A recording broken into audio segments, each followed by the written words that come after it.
World's biggest astrology community in Tamil. Online Astro TV, வாழ்வின் வெளிச்சம். Online astro டிவியை கண்டு மகிழுங்கள். இப்பொழுது ஜோதிட சொற்பொழிவு தொடங்கியிருக்கிறது. நம்மளுடைய வேலுசிவாய் அவர்கள் சொற்பொழிவாற்றுவார். நவசக்தி ஜோதிட மையத்துடைய நிறுவனர் வேலுசிவாய் அவர்களை சொற்பொழிவாற்ற வருமாறு அன்புடன் அழைக்கின்றேன். ஐயா பார்த்திங்கன்னா பஞ்சமகா யோகங்கள் எப்படி வேலை செய்யும் அப்படிங்கிற தலைப்பில் பேச போகிறார். ஜோதிடத்தில் பஞ்சமகா யோகங்கள் நிறையா இருக்குது. அதில் குறிப்பாக அந்த 5 யோகங்களை ரொம்ப சிறப்பாக சொல்லப்பட்டிருக்கு. அதை பற்றி மிக விளக்கமாக அடுத்த ஒரு அரை மணி நேரம் சொற்பொழிவாற்ற இருக்கிறார். ஐயா அவர்களை அன்புடன் அழைக்கின்றேன்.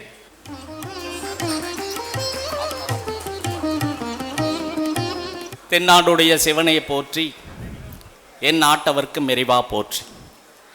5 கரத்தனை ஆணை முகத்தினை இந்தின் இளம்பெறை ஏற்றினை நந்தி மகந்தனை ஞான கொழுந்தனை பூந்தையில் வைத்தடி போற்றுகின்றேனே. பிரபஞ்ச குழு நடத்தும் வெள்ளி விழா கருத்தரங்கம் 50வது கருத்தரங்கம் சீரம் சிறப்போடும் நடைபெற்று கொண்டிருக்கிற இந்த தருணத்தில் பிரபஞ்ச குழுவின் தலைவர், அந்த சங்கத்திற்கு உள்ளிட்ட அனைத்து நிர்வாகிகளுக்கும், ஆன்லைன் ஆஸ்ட்ரோ டிவி உரிமையாளர் முத்துப்பாண்டிக்கும், அவருக்கு உறுதுணையாக இருக்கும் அபிராமி கதிர்வேல் அவர்களுக்கும் எனது நன்றி கலந்த வணக்கத்தை தெரிவித்துக் கொள்கின்றேன். கேட்பினும் கேளாதவையார் கேள்வியால் தோற்கப்படாத செவி. ஒரு செவிங்கிறது கேட்கணும். அந்த செவி எப்படி கேட்கணும் அப்படின்னா, நல்ல விஷயத்தை வலது காதில் கேட்கணும், கெட்ட விஷயத்தை இடது காதில் கேட்கணும். அப்போ இப்போ நாங்களாம் இங்கே பேசுகிறதுக்கு எவ்வளவு முயற்சி பண்ணியிருப்போம், எவ்வளோ கஷ்டப்பட்டு இருப்போம், எவ்வளவு விஷயங்களை தெரிஞ்சு வச்சுருப்போம். அதுக்காக இரவு பகலாக பல விஷயங்களை தேடி அலைஞ்சோம். அதை உங்களுக்கு அப்படியே உள்ளங்கையில் உள்ள நெனிக்கனி போல் அப்படின்னு ஒரு பழமொழி சொல்லுவாங்க இல்லையா, அந்த உள்ளங்கைக்கும் ஏன் நெல்லிக்கனியை சொல்லணும்? ஏன் ஆப்பிளை சொல்லலாம், ஆரஞ்சு சொல்லலாம், மாம்பழத்தை சொல்லலாம், எதையோ சொல்லலாம். ஆனால் அது ஏன் நெல்லிக்கனியை மட்டும் சொன்னாங்க அப்படின்னா, இந்த நெல்லிக்கனியில் மேலே இருக்கிற கூடு மாதிரியே அதே சேமில் உள்ள இருக்கிற விதையிலும் இருக்கும். அப்போ நம்ம வச்சிருக்கிற அந்த நெல்லிக்கனி நம்ம உள்ளத்தோட நம்ம கைகள் மூலயமா பஞ்சபூதங்களோடு சேர்ந்து ஆற்றலை தரும். அப்போ உங்களுக்கு ஆற்றல் வேணும் அப்படின்னா நீங்கள் நெல்லிக்கனியை முதல்ல சாப்பிடணும்.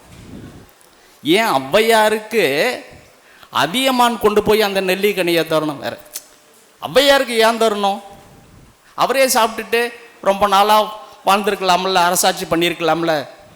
அதை ஏன் ஔவையாருக்கு கொடுத்தாரு அப்படின்னு பார்த்தீங்கன்னா, இந்த உலகம் நன்மையின் பொருட்டு நல்ல நீதி நூல்களை சொல்லக்கூடியவர், நீதியை சொல்லக்கூடிய ஔவையார்.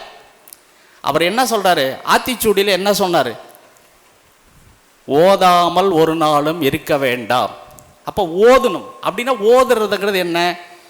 ஏதாவது ஒரு பாசுரங்கள் அல்லது கந்த சஷ்டி கவசம் ஏதாவது ஒன்று நீங்கள் மனப்பாடம் செஞ்சு டெய்லி ஓதுங்க. 2வது பார்த்தீங்கன்னா, ஒருவரையும் பொல்லாங்கு சொல்ல வேண்டாம். அப்படின்னு என்ன அர்த்தம்? அடுத்தவனை பற்றி நீயா நினச்சிக்கிட்டு இருக்க, அவனை பற்றி குறை சொல்லிக்கிட்டு இருந்தீங்கன்னா அது ஒன்றை அறியாமையோ உன் சப்கான்ஷியஸ்குள்ளே போய் ஒன்றை தான் அது ஆக்டிவேஷன் பண்ணுமே தவிர அடுத்தவனை ஒன்றும் பண்ணாது. அடுத்தவங்களை பற்றி சிந்திக்கிற வேலையே நமக்கு தேவையில்லை. இந்த மாதிரி நல்ல பல விஷயங்கள் அவங்க சொல்லிக் கொடு. இப்போ இந்த சபை இப்படி நிறைஞ்சிருக்கிறதுக்கு என்ன காரணம் அப்படின்னா, நன்றி ஒருவருக்கு செய்த கால் அந்நன்றி என்று தரு கொள்மேல். ஒருவருக்கு நாம் நன்றி செஞ்சிட்டோம், அந்த நன்றி நம்மளுக்கு எப்போ கிடைக்கும் அப்படின்னு கேள்வியாக வைக்கும்போது, வளர்வெங்கு தான் உண்ட நீரை தன் தலையாலே தான் தருதல் அப்படிங்கிறாங்க ஔவையார். ஒரு தென்னமரம் வளரும் போதே அந்த தண்ணியை வாங்கி உள்வாங்கி குடித்து வளர்ந்து பின்னாடி அதே உங்களுடைய இழைப்புகளையும் சந்தோஷமாக தரக்கூடிய இளநீராக அதை திருப்பி தருது. அப்படி அன்னைக்கு அவர் பாடுபட்ட இந்த விஷயங்கள் இன்னைக்கு அவருடைய கஸ்டமராக இருந்தாலும் சரி, மாணவர்களும் இன்றைக்கி இந்த இடத்துல அவங்களுக்கு சப்போர்ட்டாக நிற்கிறாங்க. அப்போ நன்றி நல்லவருக்கு ஒருவருக்கும் உதவி செய்யணும். அப்ப நல்லவர் ஒருவருக்கு உதவி செஞ்சா எப்படி இருக்கும் அப்படின்னா, அது கல்லில் எழுதின எழுத்து போல இருக்குமா. அதே தீயவருக்கு ஒரு உதவி செஞ்சா தண்ணியில் எழுதின எழுத்து போல இருக்க மறந்துடுவாங்க அப்படிங்கிறது ஔவையார் சொல்றாங்க. அப்ப நன்னெறி, நீதி நூல்கள், ஔவையாரெல்லாம் நம்ம குழந்தைகளுக்கு சொல்லி தரணும். அறிவை மட்டும் இந்த உலகத்துக்கு பயன்படும்னா, அறிவு எதுக்கு? பணம் சம்பாதிக்கிறதுக்கு மட்டும்தான் பயன்படும். அதை தாண்டி ஞானம் வேணும், ஞானத்துக்கு மேலே அருள் வேணும். அதெல்லாம் இருந்தால் தான் இதை பாதுகாக்க முடியும். நீங்கள் சம்பாதிக்கிறத அறிவும் ஞானமும் இல்லைன்னா நீங்கள் சம்பாதிச்ச பணம் பால வாக்கில் போயிடும். அப்போ நீங்கள் ஒரு வட்டம் போட்டு வாழணும். அதை தான் திருமூலர் சொல்கிறாரு, தத்தம் சமய தகுதி நில்லாதாரை அத்தன் சிவன் ஆகம நூல் நெறி எத்தண்டமும் செய்யும் அண்மை இன்மைக்கோ மெய்தாண்டவம் காண்பது வேந்தன் கடனே அப்படின்னு சொல்றாரு திருமூலர். என்ன அப்படின்னா, அவரவருக்கு ஒரு கோட்பாடு, ஒரு கொள்கை இருக்கும். அந்த கொள்கையிலும் ஒரு நாளும் மாறக்கூடாது. அப்படி நீங்க எது வேணாலும் செஞ்சீங்கன்னா அரசன் அல்லது தெய்வம் நல்வழி காட்டும். என்ன, அதுக்கு சரியான தண்டனை கொடுத்து உன்னை விமர்சிக்கும் அல்லது வஞ்சகிக்கும் அப்படின்னு நீங்கள் எப்படி வேணாலும் பொருள் பண்ணிக்கலாம். அப்போ இதெல்லாம் என்னென்னா படிக்கணும். ஜோதிடம் மட்டும் படிச்சுட்டா போதாது. ஒருத்தருக்கு இன்ட்யூஷன் பவர் இருக்குது அப்படின்னா அதை ஸ்பிரிச்சுவலாக மாற்றி மக்களுக்கு கைடாக கொடுக்கணும். அப்படிப்பட்டவர் தான் குரு. 6 கூடையன் 8ல் இருக்கான், 4 கூடையன் 3ல் இருக்கிறான், அப்படி பண்ணிடலாம் வராது. ஸ்பிரிச்சுவல் இருந்தால் தான் நீங்கள் சொல்கிறது கிடைக்கும். 4 நட்சத்திரம், திதி, யோகம், கர்ணம் அப்படின்னு 5 சொல்கிறாங்க. எல்லாருமே சொல்லும் போது 4 நட்சத்திரம், திதி, யோகம், கர்ணம் அப்படின்னு தான் சொல்கிறாங்க. ஆனால் சப்ஜெக்ட் எப்படின்னா முதல்ல கர்ணம் தான், அதுதான் ஸ்பிரிச்சுவல். அதுக்கப்புறம் யோகம், அதை நீ எப்படி எடுக்க போற, அதுதான் புதன். அந்த புத்திசாலித்தனம் பிரபஞ்சத்தில் விரிஞ்சு கிடக்குது, ஆகாய மார்க்கத்தில் எல்லாமே. உன்னுடைய அறிவு எதை நோக்கி போகுது, அதுக்கப்புறம் தான் வந்து திதி. அப்போ சுக்கிரன், நீ எதை அனுபவிக்க போற, அதுக்கப்புறம் தான் அதை எந்த ஆற்றலோட அனுபவிக்க போற செவ்வாய், அதுக்கப்புறம் தான் நாள் குரு. அப்போ அந்த மனிதனை பற்றி. ஸோ இப்படி தான் வந்து இந்த பிரபஞ்சம். இதை எங்கே சொல்லுவாங்க அப்படின்னா, ஒரு கும்பாபிஷேகம் நடக்கிறது எப்படி நடக்கும், அந்த ஆகம விதி இந்த பிரபஞ்சத்திலிருந்து எப்படி எடுக்கப்பட்டு அந்த பஞ்சபூத தத்துவங்கள் வழியாக வந்து அந்த கருவறைக்குள்ள இருக்கிற சிலைக்கு எப்படி உயிரூட்டப்படுகிறது அப்படின்னு சொல்லுவாங்க. அந்த பேஸ் தான் ஒரு மனிதனுக்கு இருக்கு, கடவுளுக்கு இருக்கு. கருவறை முதல் கல்லறை வரை எல்லாமே வகுப்பட்டு இருக்குது. நாம்பளா ஒன்றும் தேடி கண்டுபிடிக்கல. இன்னைக்கு எல்லாம் ஆம்புலன்ஸ் சொல்கிறாங்க. ஆம்புலன்ஸுக்கிறது அவசர, ஒரு ஆக்சிடென்ட் ஆகிடுச்சுன்னா கூட்டிகிட்டு வர்றது, ஆஸ்பத்திரிக்கு எடுத்து செல்றது. இது அமரர் ஊர்தி. இப்போ இதுக்கு பேர் என்ன, அமரர் ஊர்தி. அப்போ அமரர் அப்படின்னா என்னென்ன அப்படின்னா, அந்த உடலை விட்டு அந்த ஆவி போயிருக்கு, அந்த ஆன்மா போயிருக்கு. நம்மளுடைய காலமானார் அப்படின்னு ஒருத்தர் இறந்தார் அப்படின்னா அதுக்கு வெவ்வேறான சொற்கள் இருக்கு. அதை நம்ம பயன்படுத்துறதே இல்லை. அதாவது எல்லா வாழ்க்கையும் வாழ்ந்து கடைசி காலத்தில் சேர்ந்தார்னா அவருக்கு பேர் இயற்கை எய்தினார்னு பேர். ஒருத்தர் விபத்தில் இறந்து போயிட்டார் அப்படின்னா அகால மரணம் அடைந்தார், அதுக்கு பேர். சரி, ஒருத்தர் தன் உயிரை தானே மாய்த்து கொண்டார், அதுக்கு பல வழியில் இருக்குது. தன் உயிரை தானே மாய்த்து கொண்டார் அப்படின்னா நீத்தார் அப்படின்னு பேர். அப்போ ஒரு செயலுக்கு தமிழில் மட்டும்தான், ஆனால் ஆங்கிலத்தில் பார்த்தீங்கன்னா ஒன்லி டெத், செத்து போயிட்டான் அவ்வளோதான். ஆனால் தமிழுக்கு ஒரு செயலுக்கு வார்த்தை இருக்குது. அதே மாதிரி திருமண காலத்தில் பார்த்தீங்கன்னா ஒரு குடும்பத்தில் பொண்ணு இருக்கா பையன் இருக்கா இல்லை அதோட முடிஞ்சுதா அப்படின்னா அவன் பத்திரிகையை பார்த்தே தெரிஞ்சுக்கலாம். திருவளர்ச்செல்வி அப்படின்னு போட்டிருந்தாங்கன்னா அந்த குடும்பத்தில் இன்னொரு குழந்தை இருக்குது, கல்யாணத்துக்கு இருக்கு அப்படின்னு அர்த்தம். திரு நிறைச்செல்வி அப்படின்னு போட்டாங்கன்னா அங்கே பொண்ணே இல்லையா, அந்த வீட்டுக்கு பொண்ணு கேட்க போவாது, அங்கே இல்லைன்னு அர்த்தம், நிறைவாகி போச்சுன்னு அர்த்தம். ஒரு குடும்பத்தை பற்றி ஒரு பத்திரிகையிலே ஒருத்தன் தெரிஞ்சுக்க முடியும் அப்படின்னு நம்மளால சொல்லி வச்சுருக்கான். இதெல்லாம் நம்ம பயன்படுத்திக்கணும். சும்மா பத்திரிகை அடிக்கிறது போகிறதெல்லாம் சாதாரண விஷயம் இல்லை. போனதையும் ஞாயிற்றுக்கிழமை முகூர்த்தமா, சரி ரைட்டு போய் பிரசக்காரங்கிட்டே கொடுத்து என்ன தேதி என்னென்ன இன்னைக்கு காலம் அப்படி தான் போயிட்டு இருக்கு. அதனால நம்மளுடைய வாழ்க்கையை நெறிமுறைகளை ஏன் இதை சொல்கிறோம் அப்படின்னா, இன்னைக்கு வந்து நட்சத்திரம் மக நட்சத்திரம் 10வது நட்சத்திரம், அதாவது மக நட்சத்திரம் 10வது நட்சத்திரம். 10ஆனா கர்மா. இந்த கர்மத்துக்கு ஆப்போசிட் இன்னொன்று பார்த்தீங்கன்னா தர்மம் இல்லையா? அதுக்குள்ளேயே இருக்கு. அந்த காவை கொஞ்சம் கீழே இழுத்து விட்டா தர்மம். கர்மங்கிற அந்த காவை கொஞ்சோண்டு கீழே எடுத்தீங்கன்னா தர்மம். நீங்கள் கர்மத்திலேயே மாட்டிக்கிட்டு இருக்கிறத விட கொஞ்சம் தர்மத்தை செய்ய வந்துக்கிட்டீங்கன்னா உங்கள் பாவம் குறைஞ்சு போயிடும். கொஞ்சம், அதாவது என்ன சொல்கிறாங்க அப்படின்னா, பணம் நிறையா வச்சுருக்கானா அவன் நிறையா கொடுக்கட்டும், கொஞ்சமாக வச்சுருக்கானா கொஞ்சமாக இருக்கிறவங்க 1 லட்ச ரூபா 10 லட்ச ரூபா கொடுக்க முடியும் அப்படின்னா அவங்க கொடுக்கட்டும். ஒரு 5000 கொடுக்க முடியும், ஒரு 2000 கொடுக்க முடியும்னா நீ உன்னுடைய தகுதிக்கு கொடு. அதே மாதிரி என்கிட்ட உடல் உழைப்பு இருக்கியா, நான் நல்லா பலவானாக இருக்கேன், தைரியசாலியாக இருக்கேன், ஒரு நல்ல காரியத்துக்கு போய் கொஞ்சம் நேரம் உழை, தப்பே இல்லை. அதுவும் முடியல, ஒரு நல்லது செய்கிறவனுக்கு கூட சப்போர்ட்டாக போயின்னு ஒரு கையை காட்டி விடு, அது தர்மம். ஒரு முறை வந்து ஔவையாருக்கு வைத்தியத்துக்கு போகிறாரு. அந்த வைத்தியக்காரர் கொஞ்சோண்டு ஆட்டுப்பால் வேணும்னு இந்த ஆட்டுப்பாலில் கலந்து இந்த பச்சிலையை சாப்பிடுங்க அப்படின்னு ஔவையாருக்கு அந்த வைத்தியர் சொல்கிறாரு. ஔவையார் போய் எல்லார்த்திட்டையும் கேட்க முடியாது. அப்போ ஔவையார் போய் சோழ மன்னங்கிட்ட போய் நிற்கும்போது என்ன வேணும்னு கேட்குறாரு. ஔவையார் வந்து எனக்கு வந்து கொஞ்சம் ஆட்டுப்பால் வேணும் அப்படின்னு அவை பிராட்டி சொல்கிறாங்க.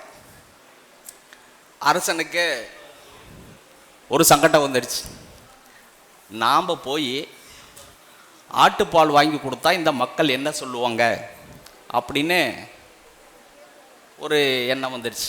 உடனே இவர் என்ன பண்ணார், மந்திரி கூப்பிட்டு, மந்திரியார் ஒரு தங்கத்தால் செஞ்ச ஆட்டை கொண்டுகிட்டு வந்து கொண்டுக்கிட்டு வாங்க, தங்கத்தால் செஞ்ச ஆட்டை செஞ்சு என்கிட்ட கொண்டுக்கிட்டு வாங்க அப்படின்னார். இப்போ உடனே அவர் என்ன பண்ணாங்க, அந்த மந்திரி வந்து அந்த தங்கத்தால் செஞ்ச ஆட்டை கொண்டு வந்து கொடுத்துட்டாங்க.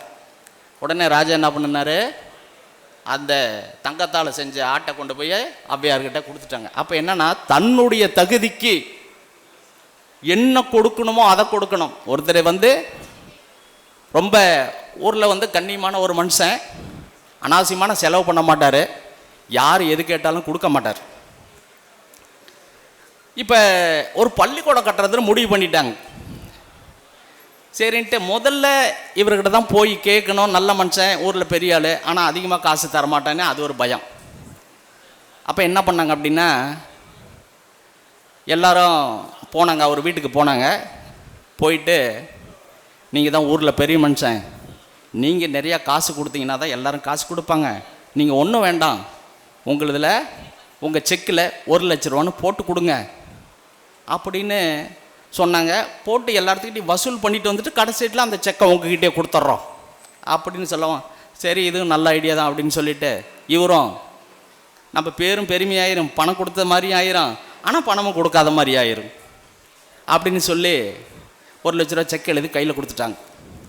போன இடத்தெல்லாம் ஒரு கஞ்சன் இவனே 1 லட்ச ரூபா கொடுத்துருக்கானா, நான் அதுக்கு மேலே தரேன் அப்படின்னு சொல்லி 1.25 லட்சம், 1.10, 1.5 வசூல் பயங்கரமாகிடுச்சு. மறுபடியும் சரின்ட்டு இவங்ககிட்ட வந்து இவர்கிட்ட வந்து, சார் ஐயா வசூல் ரொம்ப அதிகமாகி போச்சு, அதனால் இந்தாங்க செக்கு, எல்லாரும் இவ்வளோ பணம் கொடுத்துருக்குறாங்க, இதை கொடுக்கலாம் எனக்கு கேவலமா, இதை நீயே வச்சுக்க அப்படின்ட்டாரு. அப்போ ஒரு பொருளை யாருக்கிட்ட எப்படி வாங்கணும், மனசை மாற்றக்கூடிய ஒரு சிம்பாலிக்கான விஷயத்தை யார் சொல்லுவா அப்படின்னா புதன் தான் சொல்லுவார். புதன் தான் அந்த புத்திசாலித்தனம், அந்த லாஜிக் அந்த நேரத்துக்கு வரணும். அப்படி வரலைன்னா எதையுமே சாதனையமாக செய்ய முடியாது. ஏன்னா இதனுடைய தலைவருக்கு புதன் ஹெச்டி. அப்போ அந்த சாதுரியம், யாருக்கிட்ட எதை பேசலாம் எப்படி பேசலாங்கிறத தன்மை. இப்போ இவருக்கு ஏன் இந்த அமரர் ஊர்தி கொடுக்கணும் அப்படிங்கிற ஒரு தாட்டு வந்தது அப்படிங்கிறத நம்ம ஒரு அஸ்ட்ராலஜிமாக ஒரு லாஜிக் பேசுவோம். இவருக்கு விருச்சக லக்னம், இவருக்கு விருச்சக லக்னம், காலபுருஷனுக்கு 12 கூடையவனும் லக்னத்துக்கு 12 கூடையவனும் கர்மஸ்தானத்தில் எதில்?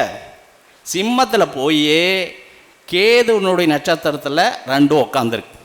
அப்போ கர்ம நட்சத்திரம் 12ஆம் இடம், கேதுவனுடைய நட்சத்திரம் மோட்சம். அப்போ ஒருவர் தன்னுடைய இறுதி காலத்தை பயமே இல்லை, செத்தா தபரா அந்த நற்பணி, அது மனித நேயம் அறக்கட்டளை இருக்குது, என்னை தூக்கி போகிறதுக்கு நீங்கள் வந்தாலும் சரி வரலைனாலும் சரி முன்னாடியே சொல்லிட்டுன்னா தீர்ந்து போச்சு. ஒரு நம்பிக்கை, ஒரு விதை அங்கே ஊனப்படுகிறது. அப்போ இப்படி எல்லாம் வாழ்க்கையை சாதாரணமாக ஒரு நிகழ்வு நடக்காது.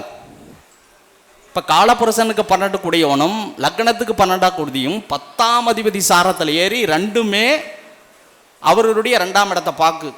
அப்போ அந்த மாதிரி செயல்கள் செய்யும் பொழுது அது தானாக முன்னேறிட்டே வரும். ரெண்டாவது இன்னொன்று, அமாவாசை அமாவாசை அப்படின்னு சொல்கிறோம்ல, அம்மாவனுடைய ஆசை. இப்போ ஒரு தாய் ஒருத்தி ஆகணும்னா கருவை சுமக்கணும்.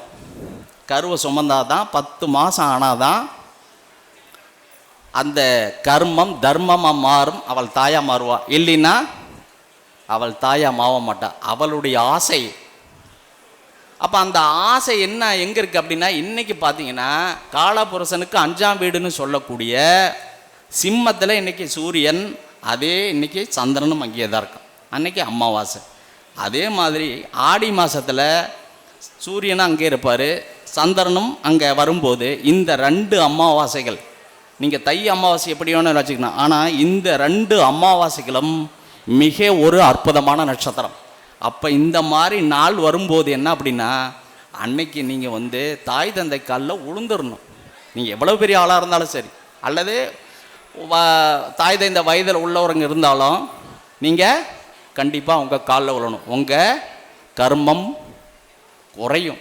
ரெண்டாவது, தாய் தந்தை ஒருத்தர் இறந்துட்டாங்க அப்படின்னா, அதாவது வயசாக இருக்கிறாங்க அப்படின்னா, இறக்கம் தருவாயில் இருக்காங்கன்னா, நீங்கள் அவங்களுடைய காலணிகளை எடுத்து பத்திரமா வச்சுக்கணும். இல்லைன்னெலாம் சொல்லக்கூடாது. எனக்கு அப்பா அம்மாலாம் இல்லைன்னு சொல்லக்கூடாது. அவங்க காலணி எடுத்து வச்சுக்காங்க. எடுத்து வச்சுக்கிட்டு உங்களுக்கு தோன்றப்பெல்லாம் நீங்கள் அதில் எடுத்து வச்சு அதை வணங்குங்க. அவங்க உங்களுக்கு அருமையாக ஆசீர்வாதம் பண்ணுவாங்க.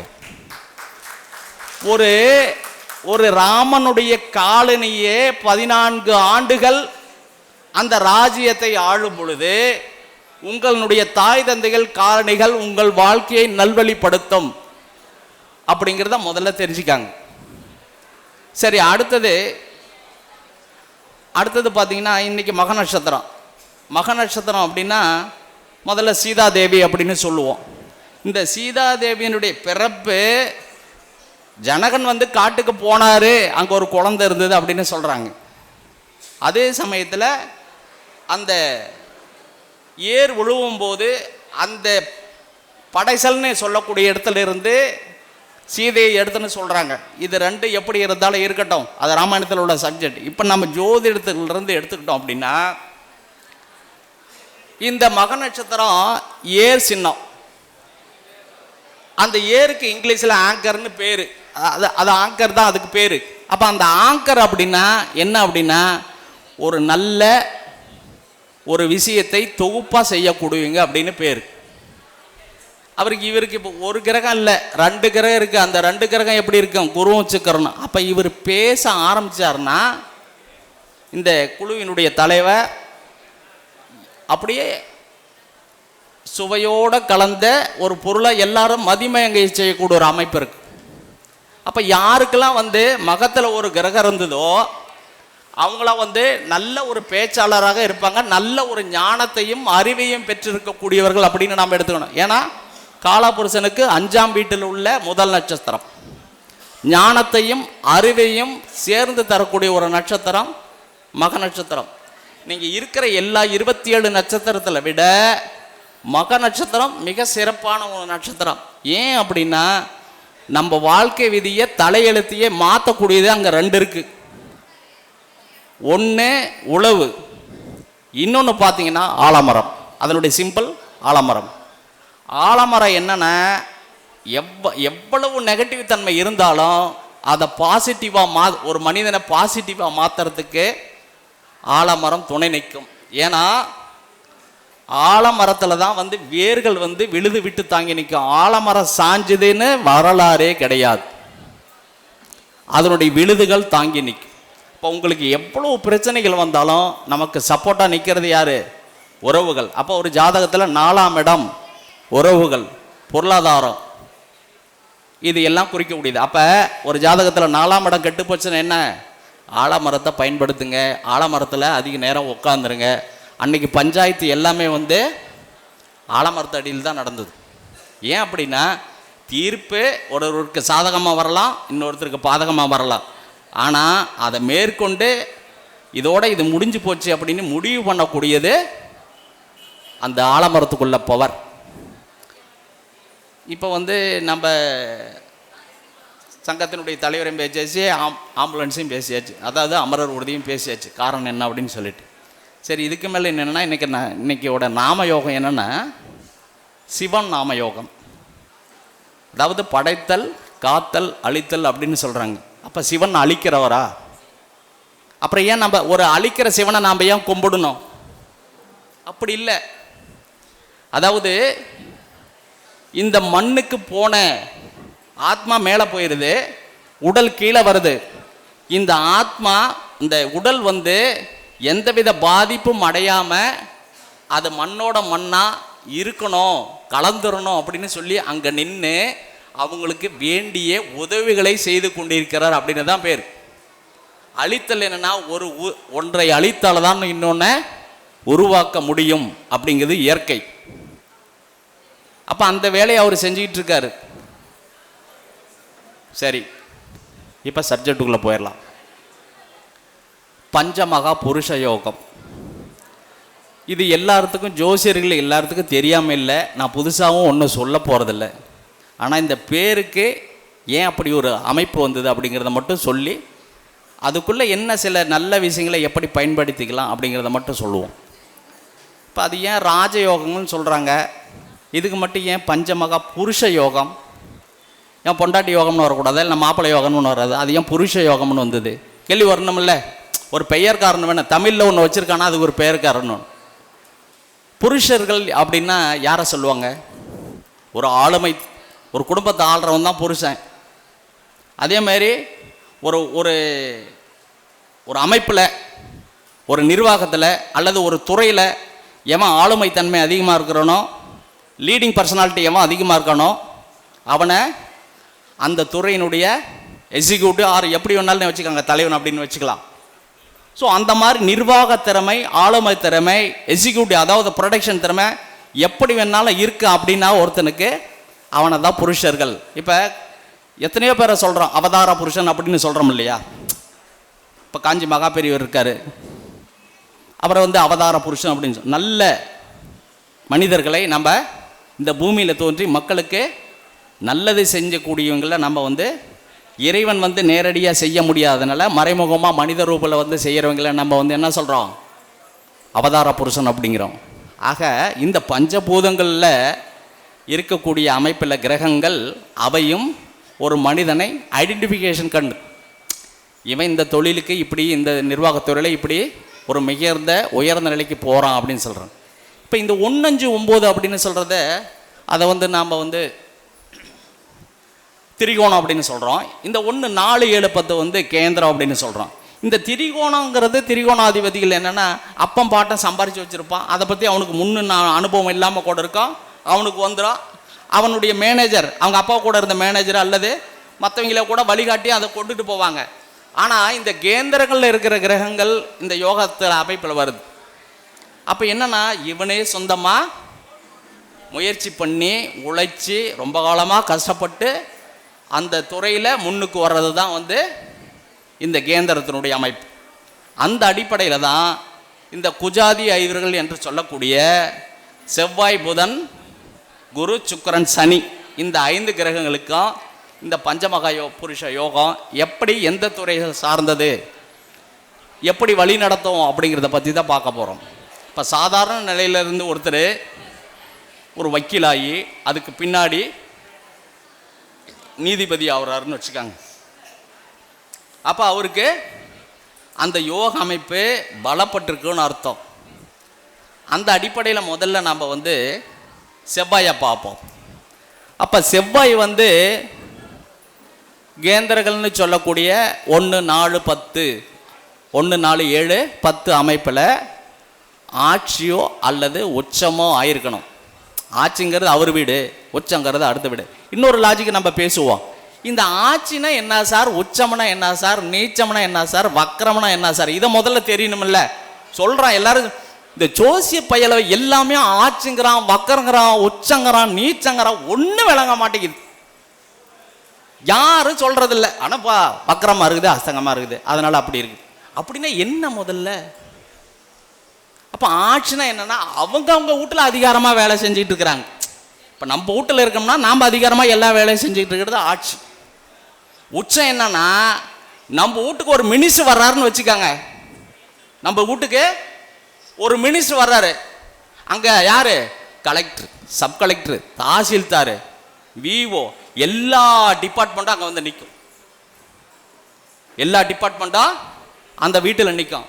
அப்போ அந்த இடம் எப்படி இருக்கும்? அந்த ஏரியாவுக்கே தெரியும். இங்கே இன்னைக்கு மினிஸ்டர் வந்திருக்காரான், எல்லாரும் வந்துடுவாங்க, கட்சி தலைவர், தொண்டை எல்லாரும் வந்துடுவாங்க. அந்த இடம் அவ்வளவு பரபரப்பாகணும். அப்போ ஒரு கிரகம் ஆட்சியாக இருந்தால் என்ன, சாதாரணமாக தான் இருக்கும், பெருசாக ஒன்றும் இருக்காது. அவங்க வேலையை அவங்க பாட்டுக்கு செஞ்சுட்டு போவாங்க, அவ்வளோதான். அடுத்த விஷயத்தில் தலையிட மாட்டாங்க. ஆனால் உச்சமாக இருக்கிற கிரகம் என்ன பண்ணோம், தான் வேலையும் செய்வோம், அடுத்த வேலையும் செய்வோம், எல்லா வேலையும் செய்வோம். ஏன்னா மந்திரி வந்துட்டார், ராமசாமி மனு கொடுப்பான், கலெக்டரும் மனு கொடுப்பாரு, தாசில்தாரும் கேட்பாரு, எல்லாமே நடக்குங்க. அப்போ அதிகார மையமே அங்கே வந்து குமிஞ்சு நிற்கும் உச்சமாக இருக்கிற வீட்டில். சரி சார், இந்த வக்கரம்னா என்ன சார் அப்படின்னு பார்த்தீங்கன்னா அவனுக்கு எல்லாம் தெரிஞ்சிருக்கும்.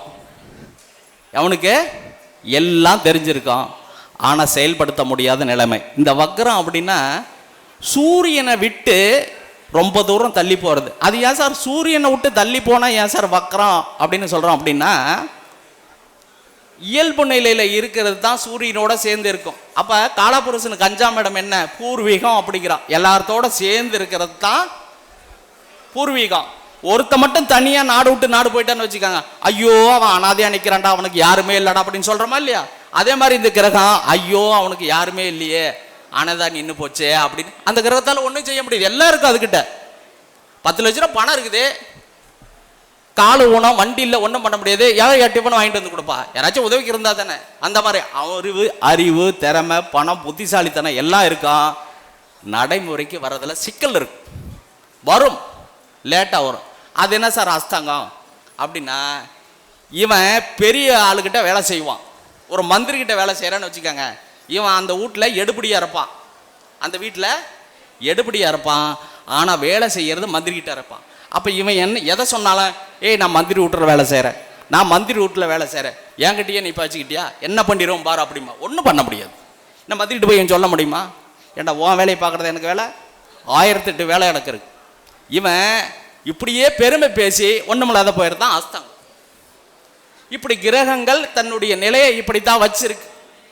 அப்போ இந்த கிரகம் இந்த பஞ்சமகா புருஷ யோகத்துக்கு ரூல் என்ன அப்படின்னா, ஒரு கிரகம் தன்னுடைய வீட்டில் இருக்கணும், ஆட்சியாக இருக்கணும், அல்லது உச்சமாக இருக்கணும்.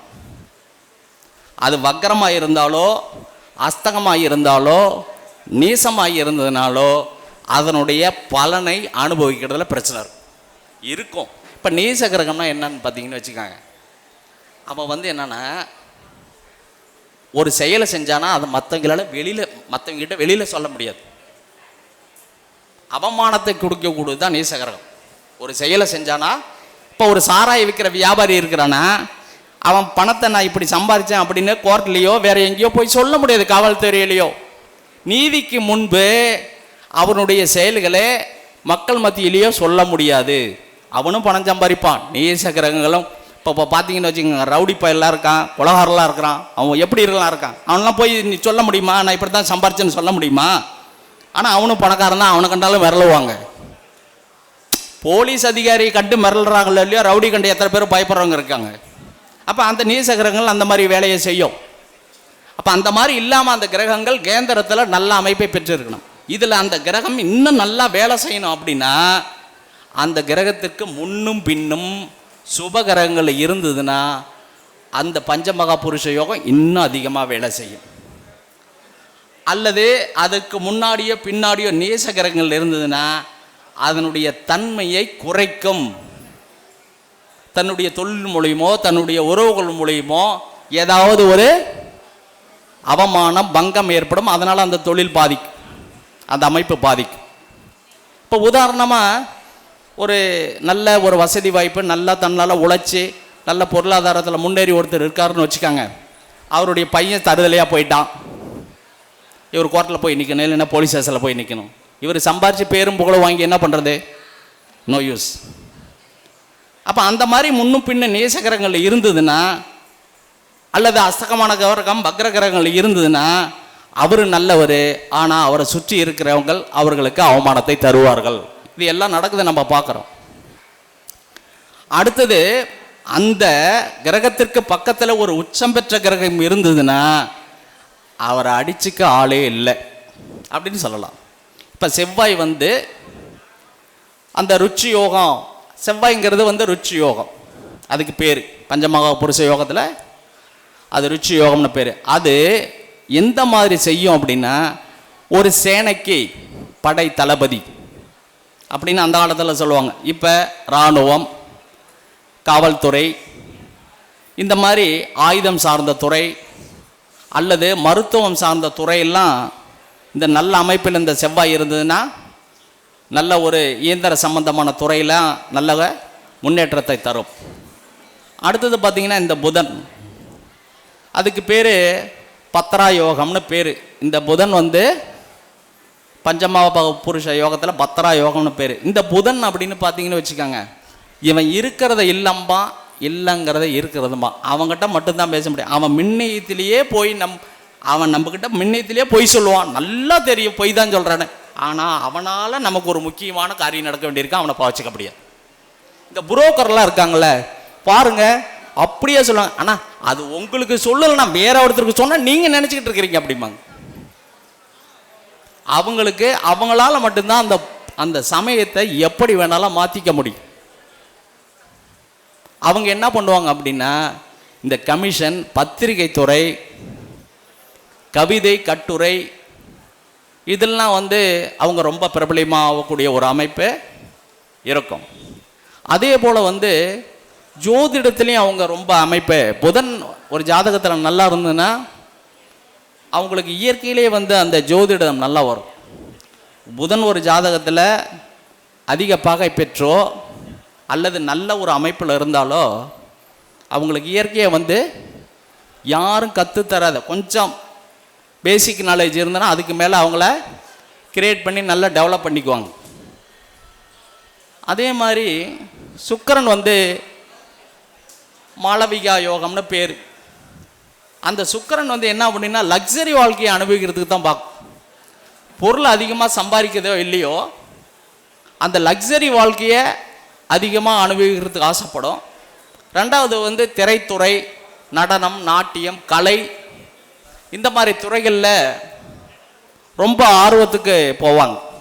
அதில் ஒரு நல்ல ஜீனியஸ் அமைப்பாக இருக்குது. இப்போ கமலஹாசன் பார்த்தீங்கன்னா அவர் பணம் பெருசாக அவருக்கு தெரியல, அந்த கலை மீது உள்ள ஆர்வம் அவர் எடுப்பார், 10 கெட்டப்பில் எடுப்பார், வித்தியாசமாக எடுப்பார். அவருக்கு பணம் பிரச்சனை கிடையாது அந்த கலையினுடைய. இதுவே சூப்பர் ஸ்டாரை பார்த்தீங்கன்னா அதெல்லாம் ஒரு படம் எடுத்து பார்த்தாரு, வேண்டாண்டா அப்படின்னு கையெடுத்து கும்பிட்டு நடிக்கிறதோட நிறுத்திக்குவோம் அப்படின்ட்டார். அதே மாதிரி அமிதாப் பச்சன் அப்படி தான். ஏபிசின்னு ஒரு கம்பெனி வச்சுருந்தார், ஒரு 2 படமாக என்னமோ எடுத்தார், லாஸ் ஆச்சு. கையெடுத்து கும்பிட்டு வேண்டாம், தொழிலோடு நிறுத்திக்குவோம், நடிப்போதை நிறுத்திக்குவோம், வேலையோடு நிறுத்திக்குவோம் அப்படின்ட்டாங்க. ஸோ அவங்களுக்குலாம் அந்த துறை சார்ந்த விஷயத்தெல்லாம் ஒன்றும் இல்லை, மாசு அவ்வளோதான், அதுதான் பேர். ஆனால் கமலஹாசன் அப்படி இல்லை. அந்த மாதிரி இருக்கிறவங்களுக்கு தான் அந்த யோகம் இருக்கும். அதே மாதிரி இப்போ சனி அப்படின்னு பார்த்தீங்கன்னு வச்சுக்காங்க, குரு ஹர்ஷயோகம்னு பேர். அது என்ன பண்ணோம் அப்படின்னா, இந்த நீதித்துறை, அறநிலையத்துறை, இந்த குருவாக இருக்கிறவங்க, நல்லதுக்காக பாடுபடுறவங்க ரொம்ப ஜீனியஸாக இருப்பாங்க. அந்த துறையில் அவங்க ரொம்ப வல்லுநர்களாக இருப்பாங்க. சசயோகம் அப்படின்னா இந்த சனிக்கு இருக்கிறது சசயோகம். அப்போ இந்த சனியினுடைய துறை அப்படின்னா ஒரு 100 ஆளை வச்சு வேலை செய்கிறதுல மிகப்பெரிய ஒரு ஆளாக இருப்பான். அதே சமயத்தில் பார்த்தீங்கன்னா மக்களை ஒன்று திரட்டுறதுல ஒரு நல்ல அமைப்பில் இருப்பான். அப்போ மக்கள் தொடர்போடு அவனுக்கு ரொம்ப அதிக ஈடுபாடு இருக்கும். அரசியல் சார்ந்த துறையில் அவங்களுக்கு ஒரு நல்ல அனுபவம் இருக்கும். அரசியலுக்கு சனியினுடைய அமைப்பு ரொம்ப முக்கியம் வேணும். அப்போ இந்த சசயோகம் இருக்கிறவங்க கண்டிப்பாக அரசியலில் கண்டிப்பாக முன்னேறதுக்கு இந்த சனியினுடைய அமைப்பும் வேணும். அந்த அமைப்பில் பார்த்தீங்கன்னா இந்த சசயோகம் அரசியலுக்கு ஒரு முக்கியமான ஒரு அமைப்பு. அதே மாதிரி இந்த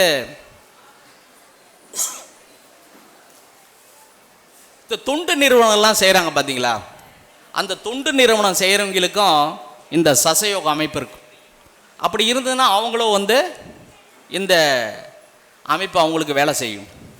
இப்படி தான் இந்த சசயோகம் வேலை செய்யும். சார் இந்த யோகம்லாம் எனக்கு எதுவுமே இல்லை சார், நான் என்ன சார் பண்ணுறது, எனக்கு யோகம் வேணும் சார், என்னுடைய கர்மா களையணும், இதுக்கு ஏதாச்சும் சொல்லுங்கள் சார், இருக்கிறவன் பிழைக்கிறான் சார், எனக்கு இல்லை சார். அதாவது இருப்பவனுக்கு இறைவனாக கொடுக்கப்படுகிறது, இல்லாதவன் அறிவை கொண்டு தன்னை தேடிக்கொள்ள வேண்டும், தனக்கு தேவையானதை தேடும். அந்த அறிவையும் பயன்படுத்த முடியாதவன் என்ன பண்ணுவான், தன்னால் என்ன செய்ய முடியுமோ தன்னுடைய மனம் போன போக்கில் போய் தன்னுடைய வாழ்க்கையை நிறைவு செய்து கொள்வான். அப்போ யோகங்கிறது எப்படி, அறிவுங்கிறது எப்படி, எதுவுமே இல்லைங்கிறது எப்படி. இப்போ நாம் 2வது கேட்டகரியில் இருக்கிறவங்கன்னு வச்சுக்காங்க. அப்போ உங்களுடைய அறிவு அப்போ என்னென்னா நிறைய நூல் படிக்கணும். அதாவது அந்த ஒரு சில இனத்தவர்கள் அந்த பூநூல் போட்டிருப்பாங்க, அது பிராமினும் போட்டிருப்பாங்க, விஸ்வகர்மாவும் போட்டிருப்பாங்க, தச்சு வேலை செய்கிறவங்களும் போட்டிருப்பாங்க. அந்த நூல் என்ன அப்படின்னா, அந்த நூலுக்கான அர்த்தம் என்ன அப்படின்னா, புத்தகங்களுக்கு பேர் இன்னொரு பேர் நூலுன்னு பேர். அந்த நூல் படித்தா அறம் தவறாதவர்கள். அப்போ இந்த நூல் போட்டிருக்கிறனுடைய அதுக்கு பேர் பூநூல் அப்படின்னு சொல்கிறோம் இல்லையா. அப்போ அந்த பூநூல் எதுக்கு போடுறாங்கன்னா, அவங்க பயன்படுத்தக்கூடியது. பிராமின் நல்ல விஷயங்களை படித்து மக்களுக்கு நல்ல விதத்தை சொல்லுவதனால அவங்க நூல் போட்டிருக்கிறாங்க. சரி சார், இந்த ஆசாரி கொத்தனார்லாம் என்ன சார் பண்ணுறான், அவெல்லாம் எதுக்கு சார் பூநூல் போட்டிருக்கலாம் அப்படின்னா, ஒழுங்குபடுத்துதல். அவன் ஒரு கட்டடம் கட்டுறான் அப்படின்னு வச்சுக்கோங்க, அவன் கட்டடம் கட்டுறது என்ன பண்ணுறான், நூலை பிடிக்கிறானா, நூலை பிடிச்சி தானே ஒழுங்குபடுத்தி கட்டுறான். அப்போ ஆசாரி என்ன பண்ணுறாரு, ஒரு மரத்தை செதுக்கும் போது அளவு பார்த்து நூல் பிடிச்சி போடுறாரு இல்லையா, அந்த நூலை பிடிச்சி போட்டு அவர் தன்னுடைய நூலை அப்படியே மேலே போடுறது, அப்புறம் வேணுங்கிறப்ப எடுத்துக்கிறது. இது ஏன்டா சும்மா போட்டுக்கிறதுனா அது ஒரு பழக்கமாகி போச்சு. அப்போ நூல் படித்தவர்கள் அறம் மாற மாட்டார்கள். நீங்கள் ஒரு விஷயத்தை படிக்கிறீங்க, கற்க கசடர கற்ற பின் நிற்க அதற்கு தக. ஒரு விஷயத்தை தப்பு இல்லாமல் படிக்கணும், படித்ததுக்கப்புறம் அதன்படி நடக்க முயற்சி செய்யணும். அதை விட்டுட்டு புஸ்தகம் படித்தான் பணம் சம்பாதிக்கிறதுக்கு மட்டும் அப்படின்னு படிக்கிறது அது ஒரு படிப்பல்ல. அறம்போலும் கூர்மையரேனும் மரம் போர்வர் மக்கள் பண்பு இல்லாதவர். அப்போ மனிதத்தன்மை இல்லாதவன் மனுஷனே இல்லை. அப்போ என்னென்ன, மற்றவனுக்கு உதவி செய்யணும். இப்போ இந்த அறக்கட்டளையினுடைய வேலை என்ன, மற்றவங்களுக்கு உதவி செய்யணும். இப்போ நாம் படிக்கிறது எதுக்கு அப்படின்னா, அறம் பொருள் இன்பம் வீடு. அப்போ வீடுங்கிறது தான் மோட்சம் அப்படிங்கிறான். அப்போ அறத்தில் இரு, அப்புறமா அந்த செய்யக்கூடிய தொழிலில் நேர்மையாரு, பயன்படுத்தக்கூடிய விஷயங்களில் எல்லாமே ஒழுங்காயிரு. அதுக்கப்புறம் உன்னுடைய வாழ்க்கை நீ நினச்சி பார்க்குற மாதிரி இருக்கணும். ஐயா இந்த வாழ்க்கையை நினச்சி பார்த்தா ரொம்ப கேவலமாக இருக்குடா, அசிங்கமாக இருக்குடா, இதை நினைக்கவே கூடாதுன்றது. நினைத்து பார்த்து வாழ்க்கையை கடைசி காலத்தில் சந்தோஷமாக எவன் ஒருத்தன் போதும்டா சாமி இந்த வாழ்க்கை எனக்கு அப்படின்னு யார் ஒருவர் மன நிம்மதியோடு இருக்கிறார், அதுதான் மோட்ச வாழ்வு. அப்போ ஞானம்ங்கிற அறிவு அருளா பெறப்படணும். அந்த அருள் உலகத்துக்கு கொடுக்கணும். நம்ம பணத்தை சம்பாரித்து பீரோக்களை வச்சிருக்கிறத மட்டும் நோக்கம் இல்லை, அது வெறும் ஜடப்பொருள். யாருக்காச்சும் ஒருத்தருக்கு கொடுத்து அவன் முகத்தில் ஒரு சந்தோஷத்தை பாருங்க, அதுதான் இறைவன் சொல்றார். என்கிட்ட நீ வர வேண்டாம், சக மனிதன் உன்னை போல இருக்கிறவங்கிட்ட சந்தோஷப்பாரு, அதனுள் நான் இருக்கிறேன். அது கண்ணதாசன் ஒன்று சொல்லியிருப்பார். அதை பார்த்தேன் இதை பார்த்தேன்னு சொல்லி அந்த அனுபவமே நான் தான் அப்படின்னு ஆண்டவங்கிட்ட சொல்கிற மாதிரி ஒரு கவிதை இருக்கு. அந்த மாதிரி வாழ்க்கையினுடைய தத்துவங்கள் இருக்கணும். அப்போ அறம் அதை தான் சொன்னார், அறம் செய்ய விரும்பு. அது என்ன அறம் செய்யறதுக்கு விரும்புறது, ஏன் செய்யக்கூடாதா? அது என்ன விரும்பு அப்படின்னா, ரோட்டில் போகிறாங்க, போகிறவங்கள பார்த்துட்டு அழகாக இருக்கிறாங்கன்னு சொல்லிட்டு விட்டுரு. அழகாக இருக்கிறத விரும்பினா என்ன அர்த்தம் அப்படின்னா சொந்தமாக்கிக்கான அர்த்தம். ஒரு விஷயத்தை படிக்கிறதோட நிறுத்திக்காத, அதனுடைய பயன்பாட்டுக்கு கொண்டுடுவா அப்படின்னு சொல்கிறது தான் விரும்பு. அப்படின்னா பழக்கப்படுத்தி கொள்ளுன்னு அர்த்தம், உனதாக்கி கொள் அப்படின்னு அர்த்தம். ஒருத்தரை விரும்புகிறோம், ஒருத்தரை நேசிக்கிறோம் அப்படின்னா அது நம்மளோட இணக்கமுறை வேண்டும் அப்படிங்கிறது தான் ஔவையார் சொல்கிறார். இப்படி வாழ்வினுடைய பயன்பாட்டுகளை இன்றைக்கி அவர் செஞ்சுக்கிட்டு இருக்கார். அப்படின்னா இதுக்கு இத்தனை பேர் உறுதுணையாக இருக்காங்க அப்படின்னா மற்றவங்களுக்கு கொஞ்சம் கஷ்டமாக இருக்கலாம், அதை ஒன்றும் பண்ண முடியாது. அதே சமயத்தில் இதுபோல் நாமளும் செய்யணும்னு மற்றவங்கள் ஒரு உதாரணமாக இருக்கிறதுங்கிறது அது ஒரு அந்த எண்ணுதல்ங்கிறது அது ஒரு டைப். பொறாமப்படுறதுங்கிறது ஒரு டைப்பு, வழிகாட்டுதலுங்கிறது இன்னொரு டைப்பு. அந்த வழியை பின்பற்றி நடக்க வேண்டும் என்பது தான் குரு. இப்படித்தான் வாழ்க்கையினுடைய தத்துவங்கள், நமக்கு முன்னோர்கள் சொல்லப்பட்ட விதிமுறைகளை நாம் எவ்வாறு கடைபிடிக்கிறோம் அப்படிங்கிறத சொல்லக்கூடியது ராமாயணம். இப்போ ராமாயணம் என்னன்னா சூரிய வம்சத்தை பற்றி சொல்லக்கூடியது, மகாபாரதம் சந்திர வம்சத்தை பற்றி சொல்லக்கூடியது. அப்போ ராமாயணம் சூரிய வம்சத்தை பற்றி சொல்லக்கூடியது. ஏன் அப்படின்னா அங்கே எந்த தப்புமே இல்லை, எல்லாமே வெளிச்சம் போட்டு வெட்ட வெளிச்சமாக இருக்குது. அங்கே தப்பு எதுவுமே நடக்கலை, குறை எதுவுமே சொல்ல முடியாது. ஆனால் சந்திர வம்சத்தில் பார்த்தீங்கன்னா, மகாபாரதத்தில் பார்த்தீங்கன்னா அங்கங்கே நிறையா குறை இருக்குது, முகம் சொல்லிக்கிற மாதிரி சில இடங்கள் இருக்குது. இப்படிலாம் தான் சொல்லப்பட்டிருக்கு. அப்போ சூரியனை சொல்லக்கூடிய அந்த ராமாயணமும் சந்திர வம்சத்தை சொல்லக்கூடிய மகாபாரதமும் நமக்கு என்ன சொல்லுது? கதை சொல்லுது நிறையா, நம்ம படிக்கிற ரைட்டு. அது நமக்கு என்ன சொல்லுது அப்படிங்கிறது தெரியணும் இல்லையா? இந்த வழியில் நடந்தீங்கன்னா, நேர்மையான வழியில் இது போல் நடந்தீங்கன்னா உனக்கு எந்த பிரச்சனையும் இல்லை. அங்கே போட்டி பொறாமை எதுவுமே கிடையாது. சித்தி சொன்னால் உடனே நான் ஏற்றுக்கிட்டேன், லட்சுமணன் இல்லை விதிக்கே ஒரு விதி செய்வோம் அப்படின்னு போகிறான்னா, அண்ணன் டே தம்பி எனக்கு தான் சொல்லியிருக்காங்க, நீ என் கூட வரதா இருந்தவா இல்லைன்னா இல்லைக்கா அப்படின்னு ராமன் லட்சுமணனை நிறுத்திட்டாரு. அங்கே தப்போ சூழ்ச்சியோ வஞ்சகமோ எதுவுமே கிடையாது.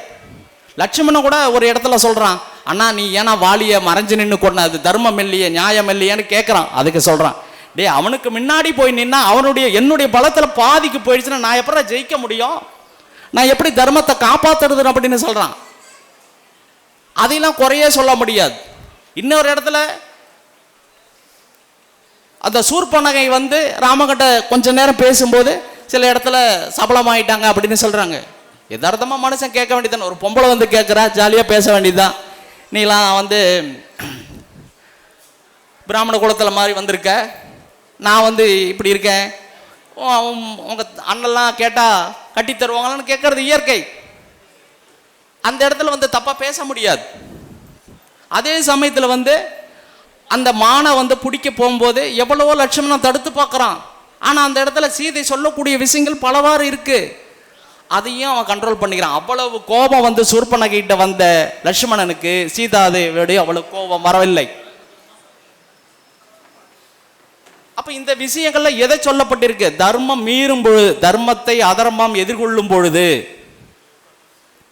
அப்படிங்கிற விஷயத்தை ராமாயணம் சொல்லுது. இங்கே பார்த்தீங்கன்னா அதர்மம், சூழ்ச்சி, வஞ்சகம் கடவுளே பண்ணுறாரா இல்லையா? அமாவாசை மறுநாள்னா இவர் ஏன் முன்னையா பண்ணுறாரு? அது தர்மமா? இல்லை, அதுலேயே ஒரு சூட்சமாக இருக்கு. அது 28வது நட்சத்திரம் அபிஷித் நட்சத்திரத்தை இவர் தான் கிருஷ்ணன் தான் ஒழிச்சு வச்சுட்டார். மகாபாரதம் போகிறதுக்கு பின்னாடி அந்த அபிஷித் நட்சத்திரத்தை சரியாக பயன்படுத்த முடியாது. ஏன்னா சகாதேவன் அந்த நட்சத்திரத்தான் துரியோதனனுக்கு குறிச்சு கொடுக்குறான். என்னடா இந்த பையன் இந்த மாதிரி வேலை பண்ணிட்டானே அப்படின்னு சொல்லி அதை மாற்றி அந்த நட்சத்திரத்தை தூக்கி தன்னுடைய கிரீடத்திலே வச்சுக்கிட்டார். அந்த நட்சத்திரத்தை யாருக்கும் தரல, அதை சொல்லவே இல்லை. அது செய்யலாமா? கடவுளே தப்பு செய்கிறாரா? அப்போ கடவுள் தப்பு செய்யலை. தப்பு செய்கிற மாதிரி நமக்கு தோணும். மக்களை பாதுகாக்க வேண்டியதான் அவர் செஞ்சிருக்காரு. ஒரு பொருள் ஒழிக்கப்படுவதனால், மறைக்கப்படுவதனால் அது குற்றம் அல்ல, அது எல்லாத்துக்கும் நல்ல வழியில் பயன்படுத்துறது தான் சொல்கிறேன். இப்போ நம்ம வீட்டில் இருக்கோம், நம்ம பிள்ளை ஒரு 500 ரூபா கேட்குது. எதுக்கு கேட்குது அப்படின்னு கேட்டால் அந்த செயல் நமக்கு நல்லதாக படலை, அப்படின்னு என்ன பண்ணுவோம், இப்போ காசு இல்லைப்பா, நாங்கள் போனால் அந்த செலவாகி போச்சு, இன்னும் 2 நாள் கழிச்சு தரேன்னு ஏதோ சாக்கு போக்கு சொல்லவுமா மாட்டோமா? அப்போ அது தப்பாயிருமா? இல்லை. அதே சமயத்தில் தன்னுடைய மகன் தான் தெரிஞ்சும் அவன் வரமாட்டேங்கிறான். யாரு? கர்ணன் வரமாட்டேங்கிறான். ஆனா அவங்ககிட்டயும் போய் வரம் கேட்கிறா. தன்னுடைய மகன்கிட்டயே போய் அர்ஜுன மேல ஒரு தடவை மட்டும் அம்ப விடு, அதுக்கு மேல விடாத, இன்னொரு வரம் கேளு, அர்ஜுன மட்டும் மேலதான் ஒரு முன்னும், மற்றவங்க மேல அம்ப விடக்கூடாது. இப்படி எதுகை முகனையாக அந்த வரலாறே பார்த்தீங்கன்னு வச்சுக்கோங்க. சந்திரனுடைய யாகத்துக்கு தாரா போறா, அங்கேயே போய் நின்னுக்கிறா, செட்டில் ஆயிடுறா. இங்க குருவுக்கு இந்திரலோகத்துல தேவலோகத்துல வந்து யாகங்கள் நடத்தணும். தன்னுடைய பொண்டாட்டி இல்லாத யாகங்கள் செஞ்சு அது நிறைவு பெறாது. அதே சோதனை தான் பிரம்மனுக்கு இங்க கீழே வந்தது. யாகம் பண்ணும்போது சரஸ்வதி தேவி வரல. உடனே பார்த்தாரு, கிருஷ்ணன் பார்த்தாரு, அப்படியே கட்ட காமிச்சாரு. அங்க ஒரு பால்காரி போயிட்டு இருந்தா, அவரை போய் கூட்டிட்டு இருந்தாங்க, உட்கார வச்சு அந்த யாகத்தை பூர்த்தி பண்ணிட்டாங்க. அந்த உட்கார்ந்த பால்காரிக்கு பேர் தான் காயத்ரி. பகவான் சொல்றாரு இல்லையா, மந்திரங்களில் நான் காயத்ரியா இருக்கிறேன்னு. அப்ப அஸ்வினி நட்சத்திரக்காரங்கள்லாம் வாழ்க்கை துணையோடு போட்டி போட்டுக்கிட்டு தான் இருக்கணும். எந்த செயலுக்கு போனாலும் ஒப்பேற்ற முடியாது. அப்ப அவங்க என்ன பண்ணோம்னா காயத்ரி மந்திரத்தை தீட்சை வாங்கிக்கணும். சரி சார், ஆம்பளைங்க வாங்கிக்கலாம், பொம்பளைங்க என்ன சார் பண்றது அப்படின்னா, காயத்ரி சொல்லும் போது 3 மந்திரத்தை சொல்லுவோம். காயத்ரி நமக, சாவித்திரியை நமக, சரஸ்வதியை நமக. இது காஞ்சி மகா பெரியவரும் சொல்லியிருக்காரு. ஒரு பெண்கள் கேட்கும்போது நாங்களும் வாழ்க்கையில் முன்னேறணும் இல்லையா அப்படின்னு கேட்கும்போது அவர் என்ன சொன்னார்னா, நீங்கள் இதை 3 மட்டும் சொல்லுங்க போதும், உங்கள் வாழ்க்கை நிறைவு பெறும் அப்படின்னார். அது மாதிரி அந்த காயத்ரி மந்திரத்தை கண்டுபிடிச்சவர் யாருன்னு வரலாறு பார்த்தீங்கன்னா அது ஒரு மிகப்பெரிய வரலாறு. அதெல்லாம் வந்து நீங்கள் மேக்சிமம் பார்த்தீங்கன்னா அந்த ராஜரிஷி படம் பார்த்தீங்கன்னா உங்களுக்கு ஒரு 50% அந்த காயத்ரி மந்திரம் எப்படி வந்ததுன்னு தெரியும். மிக அற்புதமான படம். அதில் சிவாஜி கணேசன் நம்பியாரும் தான். அதில் வசிஷ்டராவும் நம்பியாரும் விஸ்வாமித்ராரும் சிவாஜி கணேசன் இருப்பாங்க. அந்த மாதிரி படமெல்லாம் பாருங்கள், உங்களுக்கு அறிவுபூர்வமாக. அதாவது அதில் வந்து அந்த திரிசங்க ஏன் திரிசங்க சொர்க்கம்னு ஒன்று சொல்கிறாங்கன்னு தெரியுமா? அதே மாதிரி ஏன் தசரதனுக்கு 6000 பொண்டாட்டி யாராச்சும் கேள்வி கேட்டிருக்குமா? சொல்கிறாங்க, காரணம் இல்லாமல் சொல்லியிருக்க மாட்டாங்க. இப்போ இந்த மாதிரி விஷயங்களை நம்ம தெரிஞ்சுக்கிறது மூலியமா நம்மளுடைய மனது பண்படுகிறது. ஒரு விஷயத்தை தெரிஞ்சிருக்கோம் சொல்லியிருக்கிறாங்க அப்படிங்கிறதுக்கும், அதை சொல்லியிருக்கிறாங்கிற விஷயத்தை தெரிஞ்சிருக்கிறான் அப்படிங்கிறதுக்கும், தெரிஞ்ச விஷயத்தை 10 பேர்த்துக்கு சொல்றதுக்குங்கிறது வித்தியாசம் இருக்கு. இதுக்கு சின்னதாக ஒரு உதாரணம் சொல்கிறேன். கிராமப்புறத்தில் எப்பயுமே மாதம் அந்த ஒரு நாளில் அந்த மகாபாரதம் சொல்லுவாங்க, வில்லி பாரதம் படிப்பாங்க. இப்போ ஒரு விவசாயி பொம்பளை சாதாரணமாக அந்த 10 நாள் அந்த டெய்லி போய் உக்காந்துருக்கிறது, அந்த கதையை கேட்டு வந்துடுறது. இந்த மாதிரி டெய்லி 10 நாள் போயிட்டே வந்துக்கிட்டு இருந்தது. அந்த வீட்டு முதலாளி அம்மா ஒரு நாள் என்ன தனிக்கு 10 நாள் போயிட்டு வர அப்படின்னு கேட்கும்போது, நான் இந்த மாதிரி மகாபாரதம் கேட்க போனேன் அப்படின்னு சொல்லி. சரி, மகாபாரதம் கேட்க போனே, என்ன கதை சொன்னாங்க, ஏதாச்சும் சொல்ல தெரியுமே? அதெல்லாம் எனக்கு ஒன்றும் சொல்ல தெரியாது. சொன்னாங்க, கேட்டால் வந்துட்டு அவ்வளோதான், தீர்ந்து போச்சு அப்படின்னு. உடனே அந்த முதலாளி அம்மா என்ன பண்ணிச்சு, ஒரு தட்டத்தை எடுத்து கையில் கொடுத்து, அந்த சாணி வர தட்டு பார்த்தீங்கன்னா அது ஓட்டையாக தான் இருக்கும், அதில் போய் தண்ணி பிடிச்சிட்டோம் அப்படின்னு சொல்லிச்சு. இந்த அம்மா போயிடுச்சு, தொட்டியில் போய் தண்ணி வந்துக்கிட்டு வந்தது. இந்த அம்மா கிட்ட வரக்குள்ள தண்ணி இல்லாத போச்சு. இப்படியே 10 தடவை போய் பிடிச்சிட்டு வந்தது, ஒன்றுமே இல்லை. இப்போ நீ மகாபாரதம் கேட்ட லட்சணம் இப்படி தான் அப்படின்ச்சு அந்த அம்மா. போனங்கிற வந்தங்கிற கேட்டங்கிற ஒன்றுமே தெரியலங்கிற அப்படின்ச்சான்.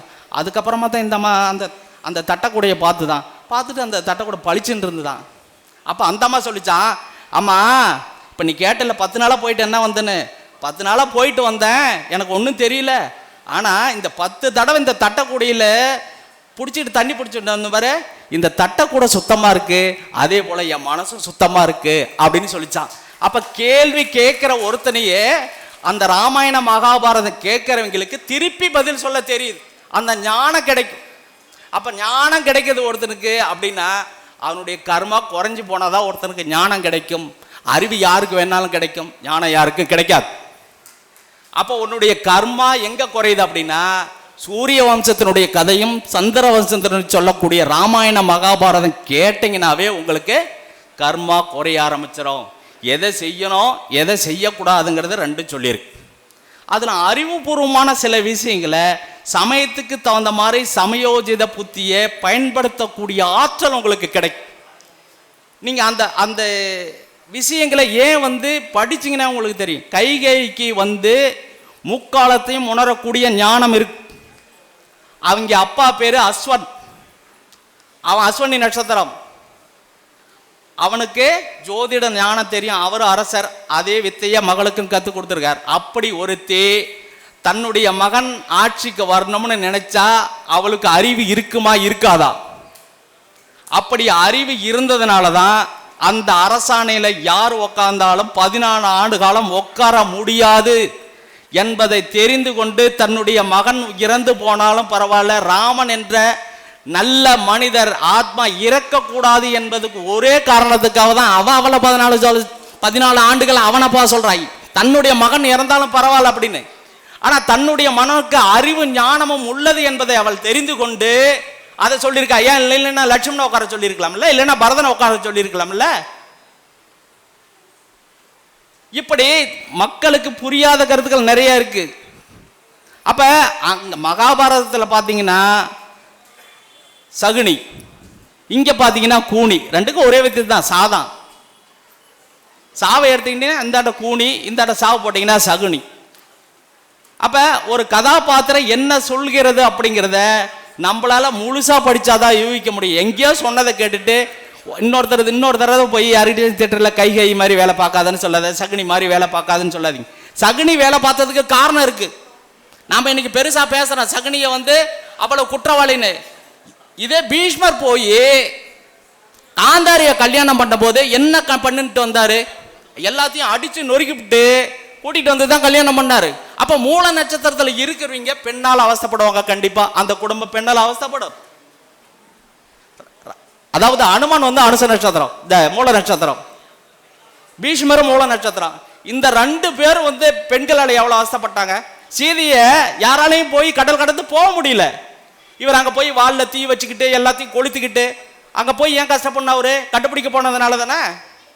பீஷ்மர் போய் காந்தாரியை கொண்டுட்டு வந்ததுனால அவன் என்ன பண்ணுனா, இந்த கண்ணு தெரியாதன நம்ம கல்யாணம் மூஞ்சிக்கிட்டு காலம்புற இவனுக்கு எப்படி நம்ம என்ன வேலை செய்யறது அப்படின்னு அவனுக்கு அவ வேலை செய்யாம அவ்வளோ ஒரு கண்ணை கட்டிக்கிட்டான். அவன் எவ்வளவு புத்திசாலி. ஒருத்தன் கண்ணு தெரியல, பொண்டாட்டிக்கு கண்ணு தெரியும் அப்படின்னா எல்லா பணியோடையும் செய்யணும்ல. சோறு வைக்கணும், குழம்பு வைக்கணும், முதுகு தேய்ச்சி உண்ணணும், ஆடை உடுத்தி விட, எல்லாம் கிட்டத்தட்ட 3/4 வேலை செய்யணும்ல. அப்ப காந்தாரி என்ன நினைச்சா, என்னுடைய நாட்டையும் என்னுடைய தந்தையும் என்னுடைய சகோதரர்களையும் அவமானப்படுத்தி அசிங்கப்படுத்தி சிறை வைத்த பின்பு நான் ஏன் உனக்கு பணிவிடை செய்ய வேண்டும்? அதே மாதிரி அவளும் கண்ணை கட்டிக்கிட்டா. ஒரு புறம் பார்த்தா நியாயமா இருக்கு, இன்னொரு பக்கம் பார்த்தா அநியாயமா இருக்கு. கட்டுன புருஷனுக்கு அவ துரோகம் பண்றாளா இல்லையா? அப்ப அந்த குடும்பத்துக்கு அந்த நாட்டு அரசன் அந்த நாட்டுக்கு அரசனுக்கு வேணா துரோகம் பண்ணலாம். அரசனுக்கு துரோகம் பண்ணலாம், தப்பே இல்லை, அது சத்திரிய தர்மம். ஒரு மன்னன் இன்னொரு மன்னனை கொலை செய்ய போறான். கொலை செய்ய போற நேரத்தில் கத்திய தூக்கி வெட்ட போறான். வெட்ட போகும்போது நேரம் இந்த அரசன் படுத்திருந்தவன் அவன் மூஞ்சில எச்சிலை துப்பிட்டான். எச்சிலை துப்பும் போது அந்த மன்னன் வெட்ட வந்தவன் வாழ போட்டான். என் நாட்டுக்கும் என் நாட்டு மக்களுக்கும் நான் செய்யலாம், வெட்டலாம், தப்பே கிடையாது. ஆனா எனக்குள்ள கோபம் வந்து விட்டா என்ன தன்மானத்தை இழந்து விடுவேன், தர்மத்தை இழந்து விடுவேன் வாழ போட்டான். அந்த மாதிரி செய்யலாமா? சகுனி பழி வாங்கிட்டான்னு சொல்றாங்களே தவிர பீஷ்மர் ஏன் சகுனியை போய் அவனுடைய தேசத்தை போய் பழி வாங்கணும்? அதாவது ஒரு நாளைக்கு ஒரு கவளம் சோறு தான் எல்லாத்துக்கும் தருவாங்க.